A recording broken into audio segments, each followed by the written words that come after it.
मरते हुए को जीवन दान दीजिए। यही सच्ची देशभक्ति और यही सच्चा राष्ट्र प्रेम है। ना सरकार मेरी है ना रब मेरा है, ना सरकार मेरी है ना रब मेरा है, और ना ही ये बड़ा सा नाम मेरा है। बस इतनी सी बात का गुरूर है मुझे कि मैं भारत की हूँ और ये भारत मेरा है और ये भारत मेरा है। परंतु एक वैचारिक बीमारी हमारे समाज में मुझे नजर आती है। कहा जाता है हम दुनिया के सबसे बड़े लोकतंत्र हैं, जहां हिंदू पैदा होते हैं, मुस्लिम, सिख और ईसाई भी पैदा होते हैं, लेकिन बदकिस्मती है अब इंसान पैदा नहीं होते। और मेरे विचारों में ना हिंदू की जरूरत है ना मुसलमान की जरूरत है। राष्ट्र निर्माण के लिए केवल अच्छे इंसान की जरूरत है, केवल अच्छे इंसान की जरूरत है। जरा सोच कर देखिए, ये पेड़ पौधे और शाखाएं भी परेशान हो जाएं अगर परिंदे भी हिंदू और मुसलमान हो जाएं। एक शैक्षणिक बीमारी भी हमारे समाज में मुझे नजर आती है, और बड़े ही आश्चर्य की बात है, जिस देश ने पूरी दुनिया को तक्षशिला और नालंदा देकर के विश्वविद्यालय शिक्षा की बुनियाद रखी, आज विश्व के 100 सर्वश्रेष्ठ विश्वविद्यालयों में हमारा एक भी विश्वविद्यालय खड़ा नहीं हो पाता। जहां एक और हमारे पास IIT, IIM और NIT जैसे शिक्षण संस्थान हैं, तो वहीं दूसरी ओर इस देश के गरीबों को बेरोजगारी की जमात में खड़ा करने के लिए उनके हाथ में सर्व शिक्षा अभियान का झुंझुना पकड़ा दिया जाता है। और मैं बता दूं, इस शैक्षणिक बीमारी का केवल एक कारण वो ये कि हमारे देश की शिक्षा नीति केवल 2 तरह के लोगों के लिए बनती है। पहले वो जो विद्वान हैं और दूसरे वो जो धनवान हैं। इसी तरह की कई गजब की बीमारियां हैं, और इन बीमारियों की जो जड़ है ना, वो हमारा अंधविश्वास। और मेरे विचारों में जब तक इस देश का युवा अपनी सफलता के लिए मंदिरों में जा जाकर नारियल फोड़ फोड़ कर भगवान को रिश्वत लगाता रहेगा, हमारे समाज का शिक्षित वर्ग ही बिल्ली के रास्ता काटने पर खड़े हो जाना, अपने धर्म अपनी जाति को ऊंचा मानकर दूसरों के धर्म की अवहेलना करता रहेगा, तब तक ना तो इस देश से अंधविश्वास खत्म होगा और ना ही हमारा राष्ट्र निर्माण संभव होगा। हमारी संस्कृति, हमारी सभ्यता को दुनिया ने शीश नवाया है, तो क्यों आस्था के नाम पर हमने अंधविश्वास फैलाया है?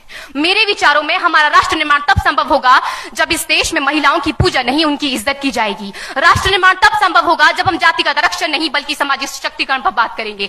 राष्ट्र निर्माण तब संभव होगा जब स्वच्छता अभियान में केवल सरकार नहीं बल्कि सड़क पर चलने वाला हर एक नागरिक हाथ बंटाएगा, स्वच्छ भारत स्वस्थ भारत को दिल से अपनाएगा। असल मायने में हमारा राष्ट्र निर्माण तब संभव होगा जब एक गरीब बच्चा मध्याह्न भोजन के लिए नहीं बल्कि ज्ञान अर्जन के लिए सरकारी स्कूल की चौखट पर कदम रखेगा।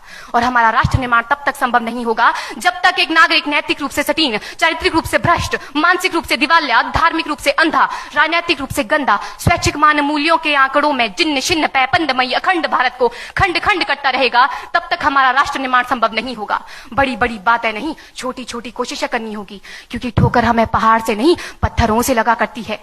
I being an Indian, I being a student, I being a symbol daughter of this motherland feel proud to be an Indian। और मैं सैल्यूट करना चाहूंगी सरहद पर दिन रात हमारी रक्षा के लिए खड़े हर उस जवान को, इस देश की पुलिस, प्रशासन और किसान को, और इस देश के हर उस व्यक्ति को जो अपना काम पूरी ईमानदारी, पूरी मेहनत और पूरी लगन से करते हैं, जिनके बिना राष्ट्र निर्माण की कल्पना करना भी असंभव सा लगता है। और आज इस मंच पर पूरी जिम्मेदारी के साथ मैं भारत की बेटी ये कहती हूं कि हमारा राष्ट्र निर्माण तब संभव होगा जब हम सभी, मैं, आप, हम सब मिलकर प्रयास करेंगे, क्योंकि हमारे देश की जिम्मेदारी नहीं है हमें आगे ले जाने की, हमारी जिम्मेदारी है अपने देश को आगे ले जाने की, अपने राष्ट्र को आगे ले जाने की, अपने वतन को आगे ले जाने की। तो अंत में मैं बस यही कहना चाहूंगी, मेरा हिंदुस्तान महान था, महान है, महान रहेगा। मेरा हिंदुस्तान महान था, महान है, महान रहेगा। होगा हौसला सबके दिलों में बुलंद तो एक दिन पाकिस्तान भी जय हिंद कहेगा। पाकिस्तान ही क्यों, सारा जहान जय हिंद कहेगा, क्योंकि सारे जहां से अच्छा हिंदुस्तान हमारा,